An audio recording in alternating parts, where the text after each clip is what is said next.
to the second Regulars Table, everyone. It's lovely to see you. We have our guest speaker today. I have to move my arms in the right direction, is Elix Cintron. There he is to my left. I'm not sure where he is on your screen, but he's on my left, which is very nice. To your right. Okay. And we have, there's a couple of basic housekeeping things that I would like to mention before we kick the session off.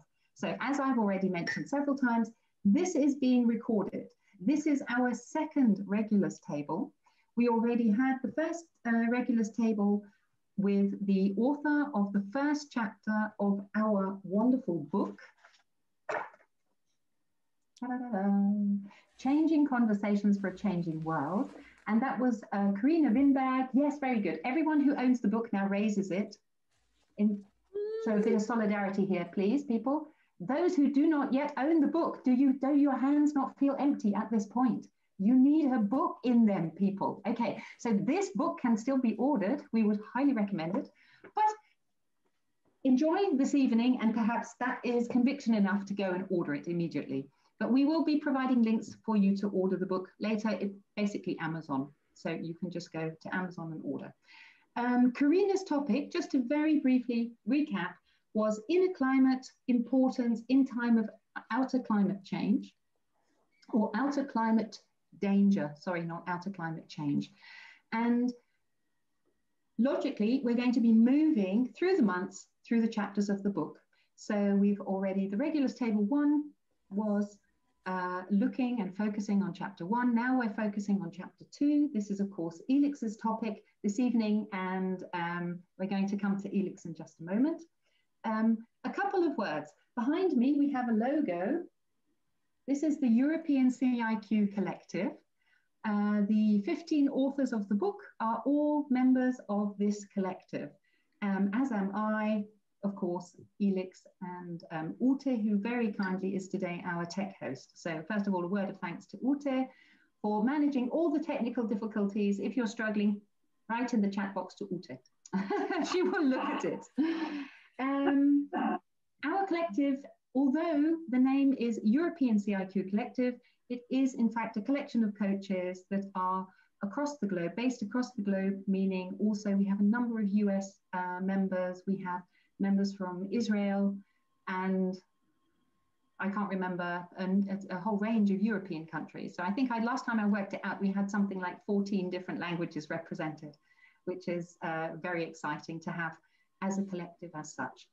So for every Regulars Table, there will be a different host, but we will all be members of the collective and interviewing one of the book authors.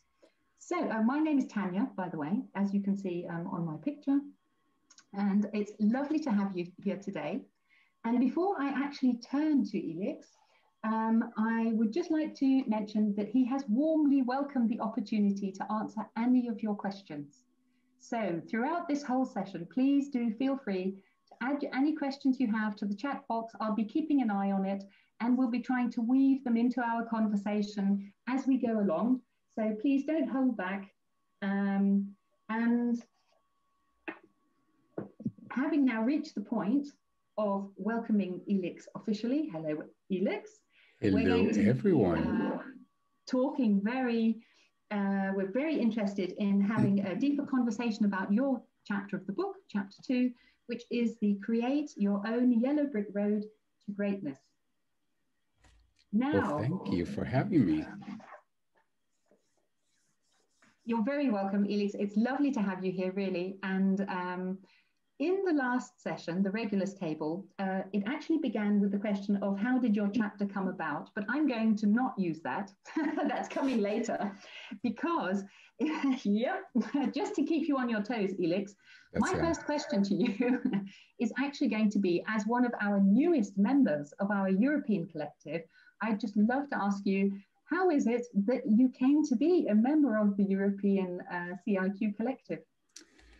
Well, first of all, it's being part of a member of the European collective is one of the greatest experiences. I am so honored that you guys welcome me into the group. I happen to be part of a group that worked with Judith Glaser, the author of Conversational Intelligence, and Ute was part of that group, and Elix was part of that group. And we had a team, we created a team, we got to know each other. And after the passing of Judith, I remained in contact with both of them, mostly Elix, because you know, I actually had a difficult time after Judith passed, and I needed to walk away. I just needed space. I had just had major back surgery, so I was also in the midst of recovering from back surgery. So I walked away. I was grieving. I needed time to grieve, and then Elix said, "You need to join this European, collective group." And I'm like, "But I'm not European. How am I going to meet the requirements for this group?" And she's like, "Believe me, you'll meet the requirements. You're going to be part of the group." And that's how I joined the group. And I love it. I love being a part of a collective group of individuals from multiple countries, diverse backgrounds. Like you said, 14 different languages. And what we bring to the table is so different, so diverse, yet we all have that collective thread, which is conversational intelligence. Thank you, Elix. I think that really helps put more context to the question that I have then, pertaining to how the actual chapter of your book came about. Having now had some inkling of how you, an American, have found your way to us, the Europeans, I realize that the name of our collective is somewhat confusing. So just before we come to that topic, Ute has kindly reminded me, we have a trailer. Are we, so I have to just ask, are we actually going to play the trailer during the call itself, or would just the reference to it be more helpful for people, Ute? No, we actually play it, so to give people a chance that haven't read the chapter yet, because we also have people here on the call that may not have the book yet, but they will get the link so that they can acquire it. And that gives a good 1 minute overview. It's not a long trailer. We used it for the book launch as well. So it's 1 minute, Elix talking about his chapter, and then it's all yours to take away. So just let me try to get it here on the screen. And I hope you can all see it. Yes, that's showing up well. So I make it a little bit bigger, and then here we go. Enjoy the 60 seconds.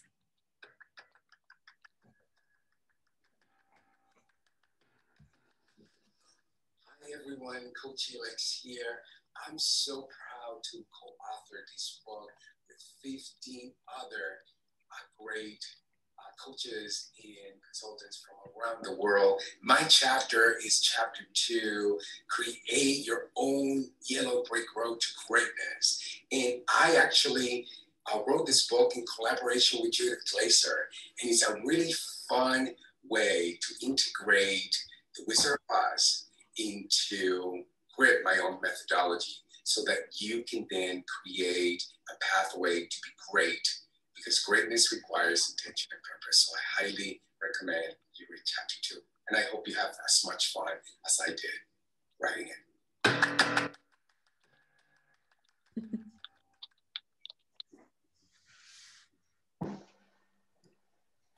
Okay, that was my part. Now it's all yours.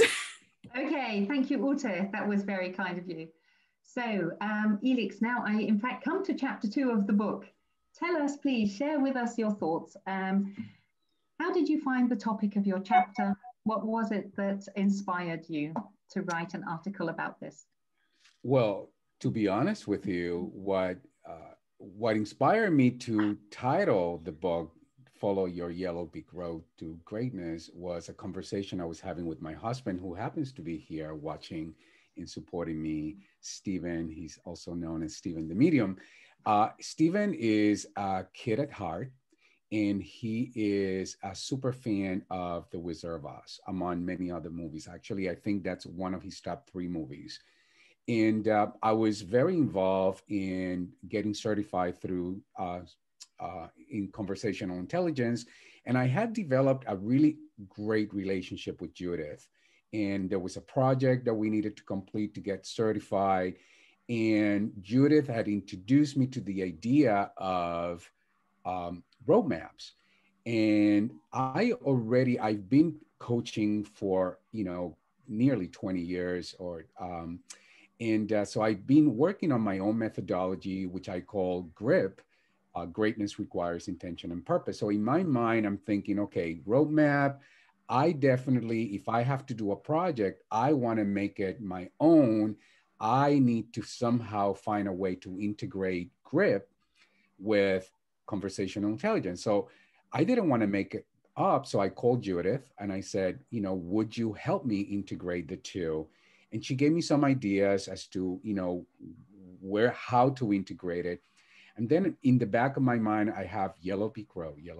And I said to Stephen, I need to work on a roadmap. And he's like, it's a no-brainer. You got to use The Wizard of Oz as the metaphor for writing your book. And the more I started thinking about The Wizard of Oz in GRIP, The Wizard of Oz, Dorothy, her main goal is to get home. She's got a vision. She's committed, and that's what the story is about. And then along the way, she connects with these characters, the Tin Man, the Cowardly Lion, and the Scarecrow.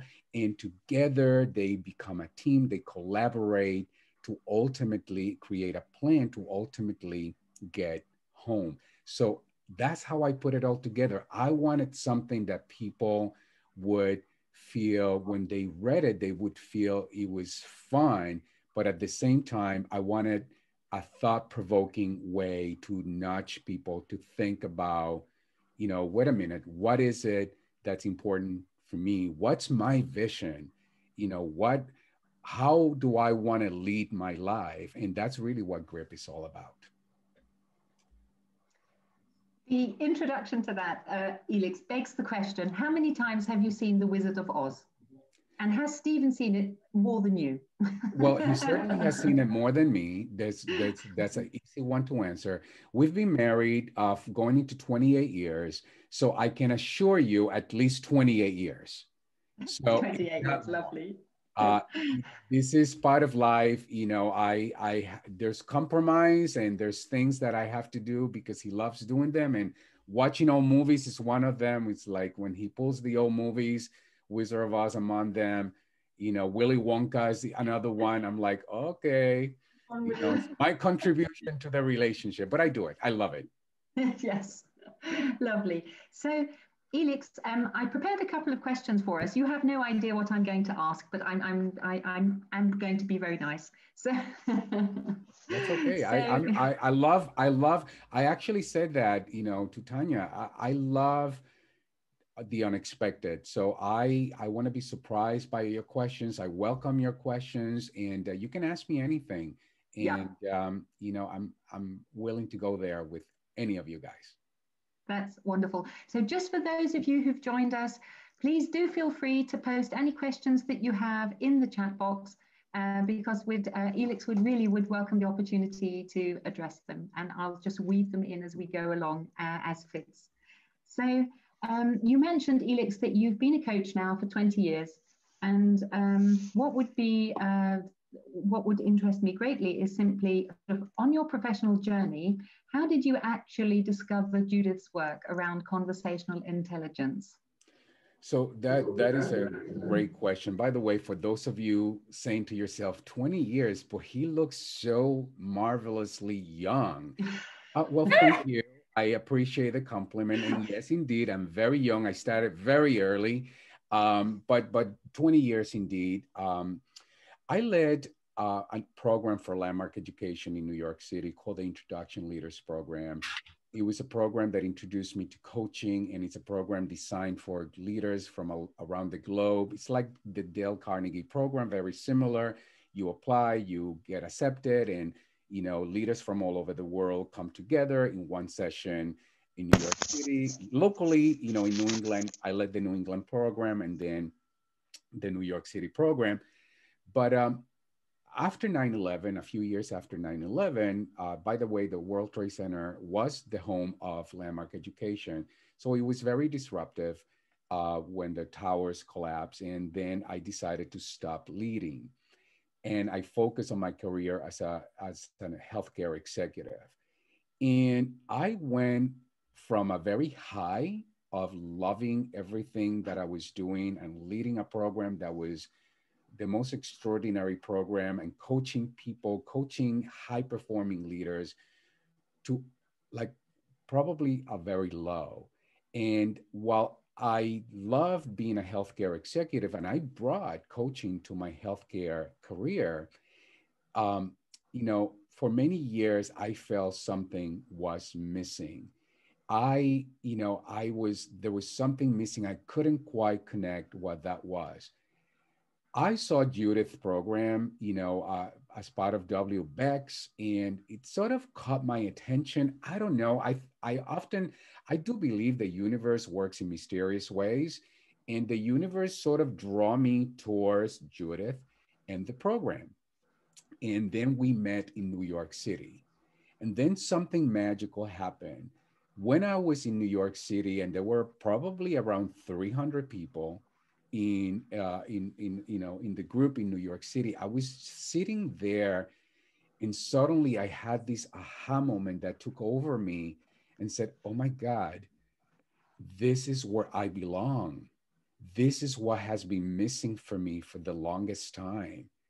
And because when I was leading for landmark education, I was leading for a large group of people. The classrooms were hundreds of people. The New York group was hundreds of people. So when I was in New York with Judith, part of the final part of my project on their conversational intelligence, I just had that realization. So I walked over to Judith and I just simply said, "I would like you to help me get on stage again." And she just held my hand. I swear to God, I have a picture of that. She held my hand and she says, "I will do whatever needs to be done because you need to be on stage." She had no idea what I did. She just trusted. I don't know. There was some immediate connection. So it was just a magical moment. Judith, why I was so impacted by her death is she really created the opening for me to regain that part of me that was missing, the part of me where I knew I had such a deep commitment to be somebody who inspires others to be their best self. Yet I wasn't being my best self because I wasn't in my element. And Judith and the program gave me that opening. And since that point forward, it's been nonstop. I sort of regained my place. I found my platform, and I've been unstoppable since. And the chapter really, it's all about that, because when you think about grip, greatness requires intention and purpose. By the way, my husband also helped me with making that connection. I grew up being told you have to get a grip, and I was conditioned to believe that to get a grip was something bad. You have to get your act together. You're not good enough, so get a grip. That's what I was told. That I my whole life was about being told that. So I knew that I needed a way to reframe that because others have been told the same. Get a grip. How many of you have been told that at some point, whether personally or in business? Your boss says, get a grip, get your act together, right? Get your shit together, whatever, however they say it, but it's never meant in a positive way. So I knew that I needed to reframe it in a way that would inspire people. So I thought, if you want to be great, it's going to require that you be intentional and that you be purposeful. Judith just helped me see it as a roadmap. So the moment I began to see the roadmap, oh, wait a minute, there is a roadmap here. It's 4 steps. First is to be clear about what your goal is, but it's before that, it's bigger than the goal. It's about your vision, that big idea. Like I often ask people, if you were to leave a legacy, what would you want that legacy to be? That's how you get down to defining a vision for yourself. Every single one of you should be very clear as to what your vision in life is. Because the moment you have clarity around your vision, that will create the opening to then understand what are the most important goals that you need to focus on to see that that vision is realized. And that's what G.R.I.P is about. That's what goal is about. Then there's the R. And the R is about, it's about roadblocks, the things that, we all know, we all have.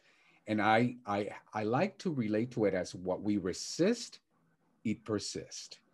So I ask people, if you're not clear about your roadblocks, and for most of us, roadblocks they often show up as blind spots, things that are so hidden from our view, we don't even know that they're there, but they're there. So, it's like my hand. I don't see my hand. You see it. I don't see it, but it's there. Just because you don't see it doesn't mean it's not there. So the idea is to learn to identify what those roadblocks are so that you can then have a choice. How am I going to deal with it? Am I willing to deal with it or not? It's up to you. And often when I hear people say, I don't know, I say, what are you resisting? Because when you get to answer, what do you resist? Roadblocks will show up. They will just magically show up. And then you have a choice to ask yourself, how am I going to deal with the roadblocks? So again, that's what the roadmap looks like. It looks linear. It may not be linear. It may start as a linear roadmap, but it's not necessarily linear. Then we get to the I, which it stands for integrity. And this is not about morality or integrity, a judgment in integrity. This is about foundational integrity. So if you really think about, a vision as a building of sorts, as a structure of sorts, and for high-performing leaders, I assure you, every single one of you, if you define your vision, is a big vision. You guys are not about small things. Every one of you have an enormous vision. So you're up to building a really big structure. The most important part of any structure is the foundation. So you got to pay attention to what your foundation. So Ken, will you get us the Indian? Looks like. We're getting the usual, aren't we, Sheila?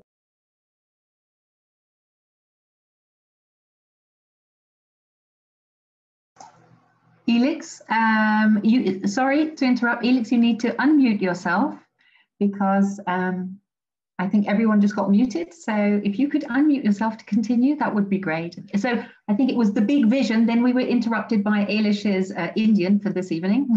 She's drinking. I guarantee you she is having a glass of wine right about now. Okay, just saying.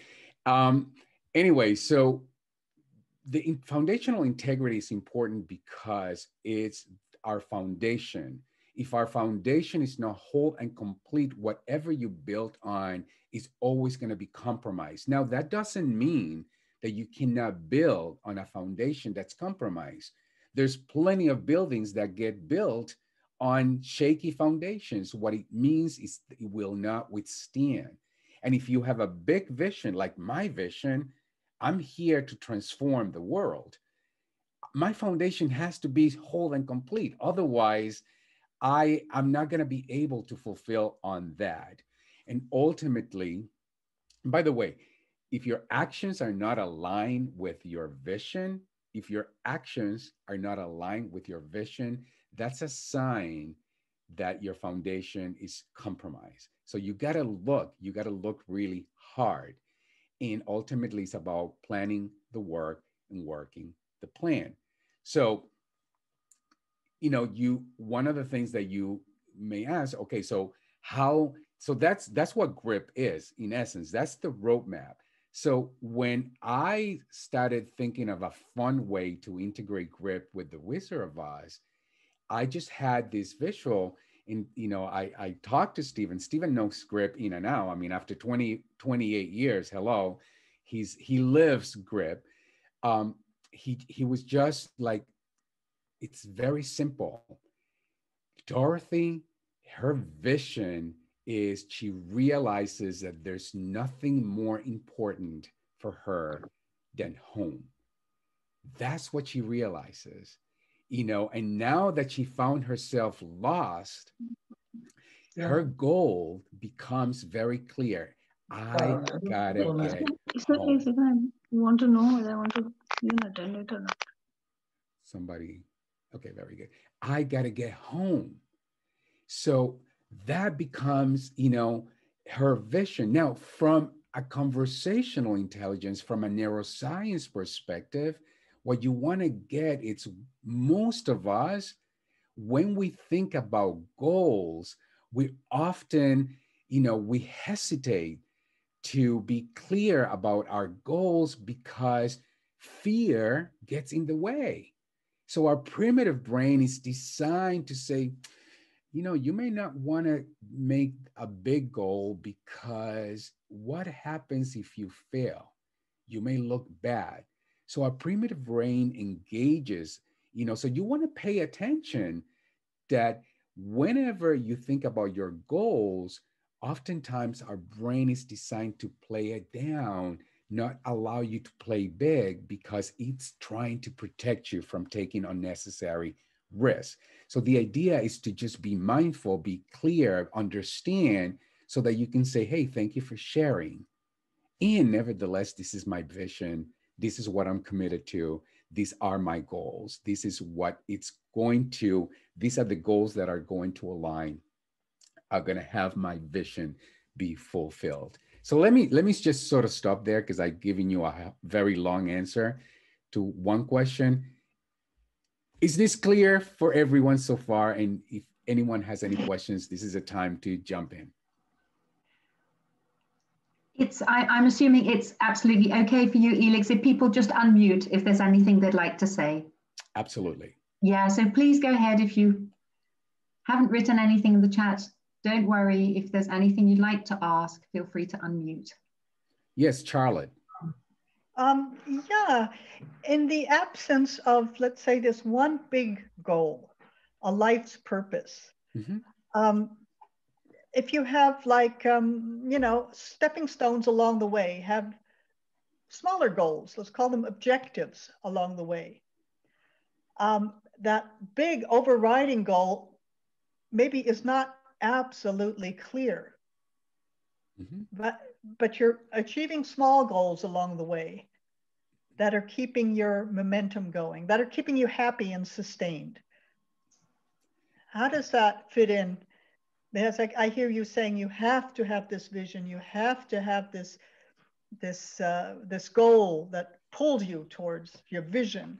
Yeah, Charlotte, I really appreciate your question. So let me be clear. If you want to be happy, is happy and sustain, I think is the question, how you framed it. If that's what you want, that's fine. That's perfectly okay. There's nothing wrong with that. My chapter is designed for people who have a commitment, a vision to be high-performing leaders, people who have a desire to play a big game, whatever that is. I'm not here to tell anyone what their game should be. Your game is whatever your game is. And if not having an overarching vision works for you, that's great. It works for you. What I will tell you is that a lot of the people that I work with, high-performing leaders, they're crystal clear as to what that big vision is for them. And that becomes the foundation from which they build everything that they do. That doesn't mean, by the way, not everyone in this world is committed to the same thing. So if that's not something that you're committed to, that's okay. Nothing wrong with that. My chapter is geared towards that leader who's saying, you know what, I want bigger. I want to step into a gap that makes me uncomfortable. By the way, if it doesn't challenge you, it doesn't change you.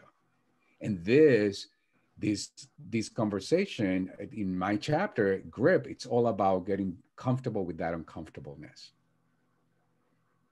Any other questions so far about goals, about roadblocks?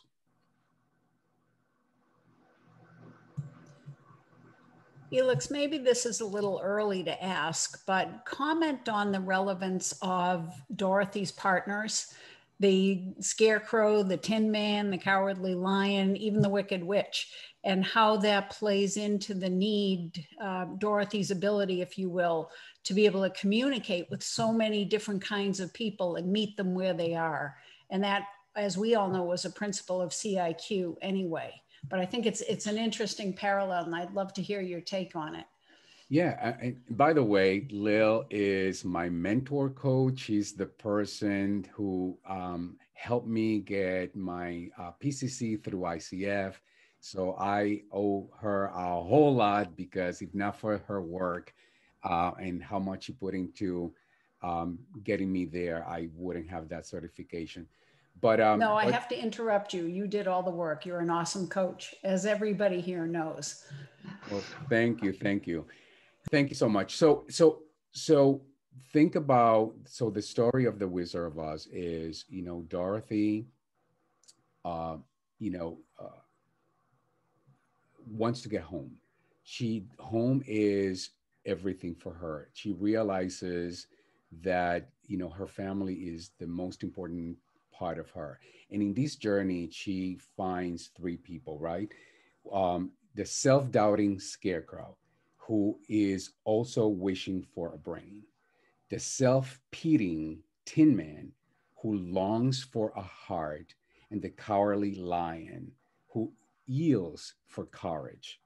So in essence, you know, this is about how we can come together, how we can co-create, how we can collaborate towards, you know, moving towards achieving that one goal. Because at the end of the day, they all represented something that Dorothy wanted for herself, something that she needed for herself. And it was in that collaboration, the way they co-created their ability to come together, that they were then able to deal with all the roadblocks, you know, the flying monkeys, the Wicked Witch of the West, because they had many roadblocks along the way. And the roadblocks were, by the way, designed to teach them something, as they are for us. You know, roadblocks, we often dismiss roadblocks as, you know, there's just something that gets in the way, but you want to pay attention, you want to slow down, and you want to ask yourself, what is this teaching me? What am I supposed to learn from this? What is there that I don't know about this roadblock that could give me access to some insight, which will allow me to then fulfill on ultimately my vision. Does that answer that question, Lil? Any other questions? Hi, Ailish. So if then, we don't, Hi there. No, go ahead. So if we don't have any other questions, just for the second, I do have a question for you, Yes. Elix. And in the article, you allude to the inner integrity and structured integrity, and now you've also just described this as the foundation. So at what point did this, in your career, in your life, did this emerge as a concept for you, where you became aware of it? as something that is hugely important? It was actually really early on. Integrity in the context of structural integrity, not morality, because there's a big distinction. Again, I'm not interested in judging morality in anyone, but I am very interested in paying attention to our foundational integrity. So from a structural perspective, an engineering perspective, that's what integrity means in this context. And it was really early on, because what I realized, I knew early on what I was about, what I was up to. I just knew early on. I had very early in my career, I was very clear as to what my vision was, what it is that I was committed to. What I also knew was that whenever my actions were not aligned with that vision, I would not be able to move the needle forward as fast or as big as I would have wanted to. I just knew it. Now, that doesn't mean, by the way, when there's gaps in integrity, you can still move the needle forward. And many people do. But it's like rowing against the grain or going against the grain. You can still move forward, but it's going to take a whole lot of time and a whole lot of effort. When you align your actions with your vision, foundation becomes whole and complete, which allows you to then build something that withstands, and it moves you forward with velocity. So for me, that has been a concept that, frankly, is one of the most important concepts from which I live life today. Whenever I find myself, by the way, when there's an integrity issue, a foundational integrity issue, I ask myself, or you may ask yourself, well, how would you know? Well, you would know because just as when you are in a state of fight, flee, protect, defend, cortisol levels go up and your body responds, your heart rate goes up and you start sweating or feeling uncomfortable. When you're out of integrity, your body gives you signs also. You don't feel optimal. It's like having that monkey in the back. How many of you know that there's something not right and you're not feeling, your very best? You got that monkey in the back. That's when I say, hey, whenever you have that feeling, pay close attention to your foundational integrity. Because the moment you begin to take action that's consistent with your vision, foundation is restored, the integrity gaps are restored, and your power is restored in the process. Any more questions at this point? Anyone? Julia, is that I'm thinking of asking something. Your fingers are sort of undecided. Go on, unmute, Julia. Oh, Elish, I'll come right back to you. Yes? Yeah, I was just thinking if you want to move to the next part, or if you are actually... No, your questions are that there is no next part. I don't know. I wanted just to prove back this gut feeling that you're talking about, that most probably is now becoming a central part of the neuroscience, that neuroscientists discovered that the stomach feelings, the gut feelings are super connected with the brain, with amygdala. Mm-hmm. And wanted to ask you about this foundation and integrity going together. Do you think that when we're following the leaders, when, for example, we work for a company or we're looking up to someone who is leading, and it's super nice to be led, you understand that you are doing something beautiful, something purposeful, and so on. But then when you have to move, or when you need to move your own way, there is completely different, this gut feeling that, okay, I was doing something really meaningful, but now I have to make my own moves and start moving somewhere else, maybe reconstruct myself and so on. Do you think that this could be a sign of moving back to this fundamental integrity that you're talking about, of your own, rather than of following somebody? Mm-hmm. which still can be pleasant. Yeah. So what would be your take on this? You gotta look for yourself. You gotta learn to be brutally honest with oneself.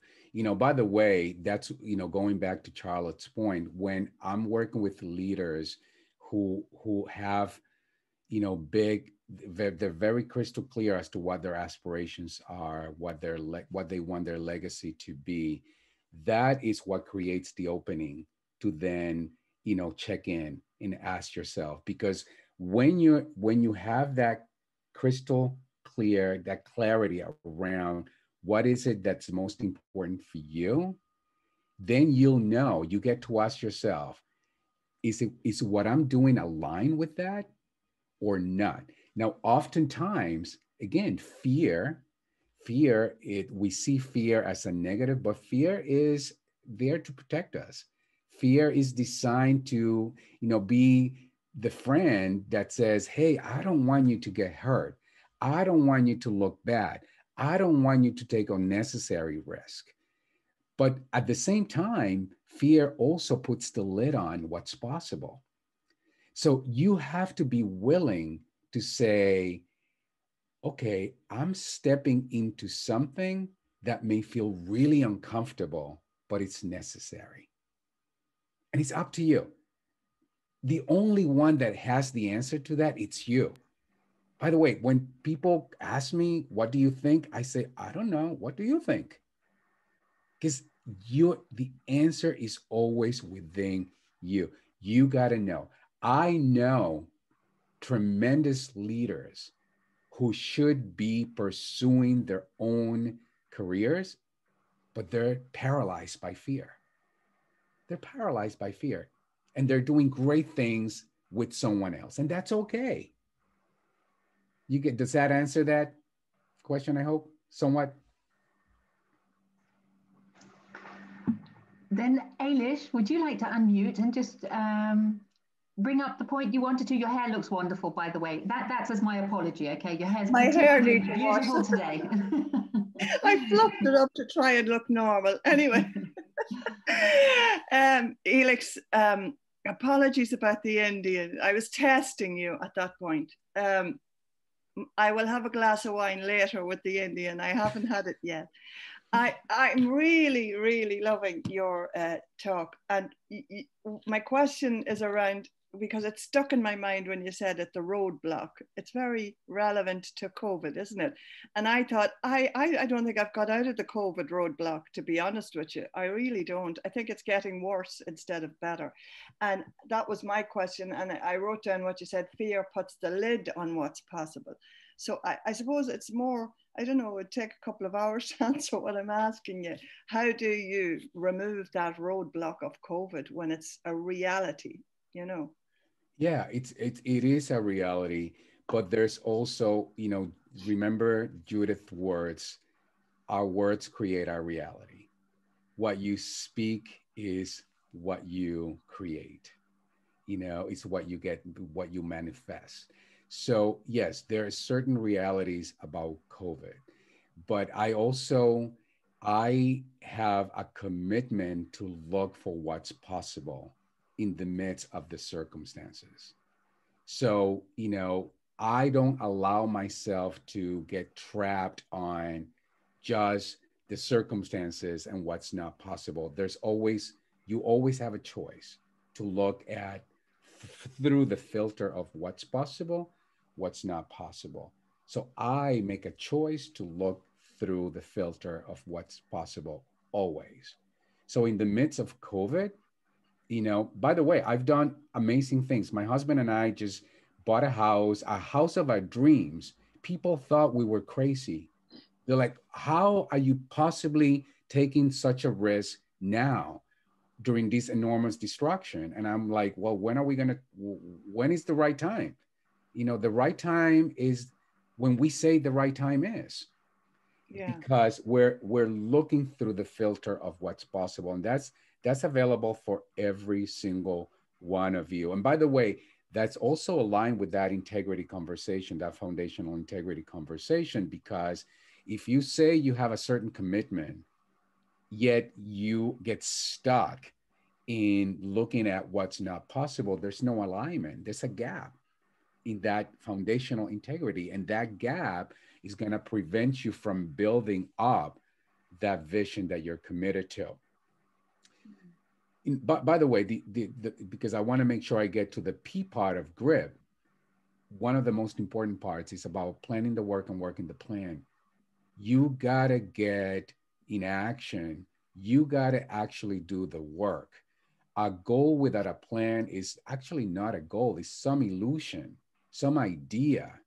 So you not only have, if the moment you're clear as to what your vision is, what the goals, what is it that you're intending to do, what gets in the way, what are you resisting, regretting, resenting, you know, what's the gaps in that foundation you got to work on, then you got to have a plan, tangible.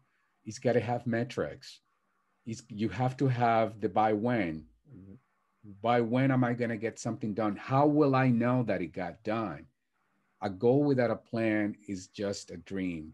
It's just an illusion. So you got to, when I hear people say, I want to get this done. I say, okay, by when? And how will I know that you got it done? That's how, otherwise it's like getting in a car and burning gas, no destination whatsoever. So I hope that clarifies that whole part of GRIP. Any other questions? That's actually a lovely segue to a question that I had for you, Elix, because it was all about roadmaps, because it's quite interesting that you don't, so you often read about setting actions and having clear dates when things are to be done, helping people understand the importance of it. But I like the clarity of it in your article. It comes across so strongly. And my question for you was, when was the first time you actually created, can you even remember, the first time you created a tangible step-by-step written plan? Yeah, I do remember it because I was in my last year of high school, and I was very crystal clear that I was going to come to the US. I was born and raised in Puerto Rico, and I knew that I was going to come to Boston. I had clarity around where I was going. I knew I was going to go to Emerson College, and I was going to do my bachelor's, and I was going to complete all my studies. I ended up doing my bachelor's and my master's degree. So I knew that, by the way, I had no family. I have never traveled outside of Puerto Rico, and I was about 17 years old. So if I didn't have a crystal plan as to how I was going to get from point A to point C, it would have never happened. So I was very clear, and I knew what I had to do. I knew when I had to do it, and I was unstoppable. Nobody was able to stop me, not even my parents, by the way. They were like, you're crazy. There's nobody there. You've never lived by yourself. I was like, no, this is what's going to happen. By the way, was it easy? No, it was the hardest thing I've ever done. Think about a 17-year-old moving to a foreign land. My English was so-so, and I never worked in my life, by the way. So all of a sudden I had to work, and I was, in a completely strange world. And just, again, this is a whole different story, but very connected. I was in Boston when I learned that I was adopted. I never knew I was adopted. I thought I just had a family, and then all of a sudden I learned what I thought was my family was not my family. And here I am in Boston, 17 years old, by myself. That was the perfect time to say, I can't do this. I'm going back home. But no, because I had my plan, by the way, that was a major roadblock. That was a major moment that could stop the action for anyone. But because I was crystal clear as to what I wanted, and I had that plan, I was determined. Nothing moved me. Now, that's not to say it was pretty incredibly traumatic for me. I went through a very difficult experience, but I stayed on track. I stayed the course, and I ultimately graduated. I've been in Boston for 30 years, by the way. So that gives you a sense as to, you know, how being committed, how being crystal clear about what it is that you want, and how having a plan, planning the work and working the plan, it's imperative to getting the results that you want. That's a beautiful example of you know, finding inner strength and what you can do to keep that going when it gets particularly challenging. Mm-hmm. Are there any other questions from anyone else? We are actually slowly coming to a close because we've got 7 minutes left. Sonia, would you like to unmute and just bring that up? Before Sonia goes, I want to go back to something that Lil brought up. You talk about the relationship between Dorothy and, you know, the Tin Man, the Scarecrow, and the Lion, and then all of the people that were on the way to getting the way to achieving their goal. One of the things that in the chapter, you know, I sort of link is at the beginning of their journey, fear was abundant. There was lots of fear, but it was until they built trust, they created a sense of trust among themselves, that they were able to then move forward and overcome anything that got in the way, including the Wicked Witch of the West. Sonia. Yeah, thank you, Elix. It's so inspiring, your story also about your trip to Boston and the period you lived in. And I am jealous about people who have such a clear, well, let's say North Star, they often call it, where to go. And could you tell something, I don't know if it is too personal, but about your, sometimes people call it a calling, yeah? The way you talk about it sounds rather organized, structured, and straightforward. Could you tell something more about, let's say, the more spiritual aspect of that? Well, first of all, my husband is a medium. So, you know, for those of you who don't know Stephen the Medium, you know, so I live with spirituality. I trust the universe. I believe in God. I believe in good. And I am always connected to the spirit world. You know, but here's the deal about that. You have to do the work. You have to, it's not like being connected doesn't give you a pass. It's not a magical pass. You know, you can ask for help, just like when you pray, you ask for help, you know, but you still have to do the work. You still have to be willing to step into the gap and do what it takes. Fear is part of our lives. So it's not like, it's not like we have tools that will say, oh, you'll never have fear. Fear is always there. It's about learning to take action in the face of fear. That's what creates magical moments. That's what creates an extraordinary life. So Sonia, I'm super spiritual. Everything I do comes from that place. I'm super connected because, you know, I live with someone who is incredibly connected. And, but at the end of the day, action is required. So if you walk away with anything, walk away with that. Action is required. You have to be willing to take the necessary action in spite of whatever fear or whatever other roadblock gets in the way.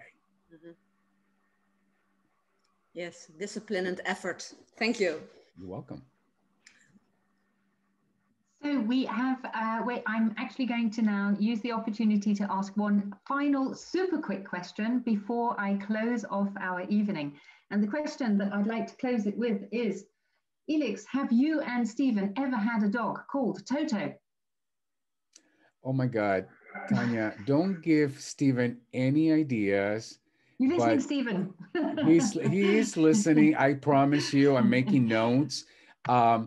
No, but I'm sure we will have more dogs. We just recently lost our dog, one of our dogs, and he was our love bug. And we both devastated because it was sort of unexpected loss, and he was younger.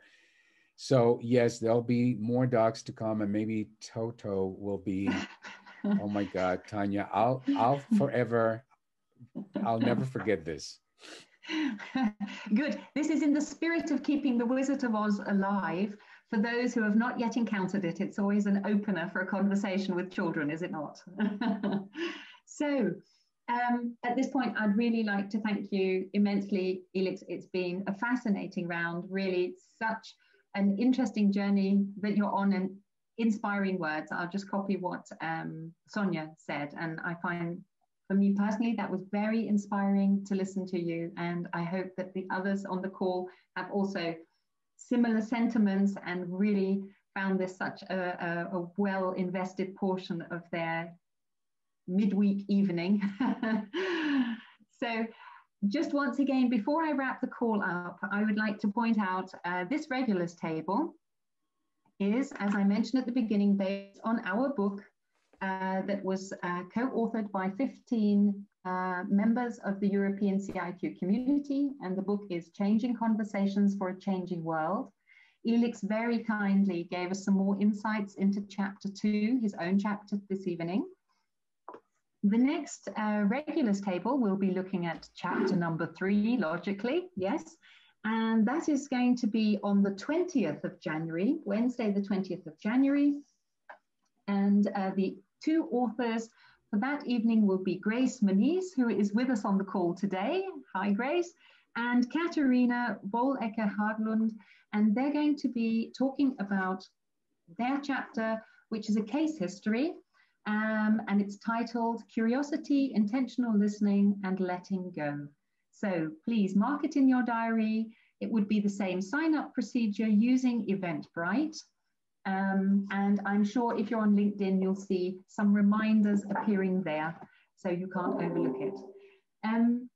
The last thing I'd like to say is we have the recording of this session, as the recording of the first session is on our YouTube channel.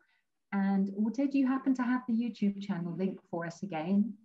Yes, the links are all in the chat box, and all of the links that we shared in the chat box, you can save them to your computer if you want to, but you will also get an email once this recording is ready and uploaded with this recording and all the links to past recordings, to the next regulars table. So there is no need to be afraid of missing things out. It will all be sent to your mailboxes. So don't worry, just relax. Thank you, Ute. That's wonderful to hear, just because I know we've had some people dropping in and out a little bit during the sessions, and they may have missed a couple of the links, but as you say, everyone will be receiving everything by email, so that's no problem. Then, those were my final words. Apart from buy the book, write a review, okay? If you haven't yet, that would be your Christmas gift to us. Let's put it that way. A good investment of your reading time is all I can say.